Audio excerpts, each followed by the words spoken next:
મોટા સમાચાર જોઈએ તો મુખ્યમંત્રી ભૂપેન્દ્ર પટેલ દિલ્હી જશે। નાયબ મુખ્યમંત્રી હર્ષ સંઘવી પણ દિલ્હીના પ્રવાસે જશે। આજે ડેપ્યુટી સીએમ, આવતીકાલે સીએમ જશે દિલ્હી। 11મી નીતિ આયોગની બેઠકમાં હાજરી આપશે। કોમનવેલ્થની બેઠકમાં હાજરી આપવા માટે ડેપ્યુટી સીએમ હર્ષ સંઘવી પણ દિલ્હી જવાના છે। ત્યારે દિલ્હી પ્રવાસ રહેશે સીએમ અને ડેપ્યુટી સીએમનો।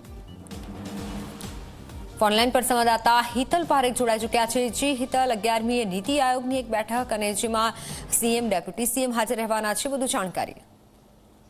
જી બિલકુલ, ચોક્કસ એવું કહી શકાય કે મુખ્યમંત્રી અને નાયબ મુખ્યમંત્રી બંને દિલ્હીના પ્રવાસે જવાના છે। સ્વાભાવિક છે કે નાયબ મુખ્યમંત્રી આજે દિલ્હીના પ્રવાસે જવા નીકળ્યા છે અને જે પ્રકારે જાણકારી મળી રહી છે એ પ્રકારે કોમનવેલ્થની બેઠકમાં હાજરી આપશે। નીતિ આયોગની પણ બેઠકમાં તેઓ હાજરી આપવાના છે, જ્યારે મુખ્યમંત્રી આવતીકાલે સવારે દિલ્હી જવા રવાના થશે। સ્વાભાવિક છે કે 11મી તારીખે નીતિ આયોગની બેઠક છે અને નીતિ આયોગની બેઠકમાં મુખ્યમંત્રી અને નાયબ મુખ્યમંત્રી બંને હાજરી આપશે, એટલે સ્વાભાવિક છે કે આગામી 3 દિવસ માટે મુખ્યમંત્રી અને નાયબ મુખ્યમંત્રી બંને દિલ્હીની મુલાકાતે હશે। જી બિલકુલ, આભાર માહિતી બદલ।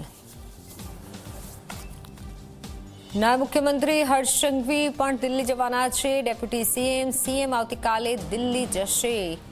11મી નીતિ આયોગની બેઠકમાં હાજરી આપશે। કોમનવેલ્થની બેઠકમાં હાજરી આપવાના છે।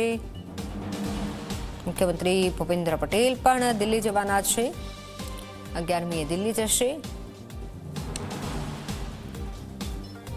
આ દિલ્હી પ્રવાસ ખાસ રહેવાનો છે, કારણ કે 11મી નીતિ આયોગની ખાસ બેઠક છે, તેમાં હાજરી આપશે। કોમનવેલ્થની બેઠકમાં હાજરી આપશે ડેપ્યુટી સીએમ અને તેઓ પણ જવાના છે સીએમ અને ડેપ્યુટી સીએમ।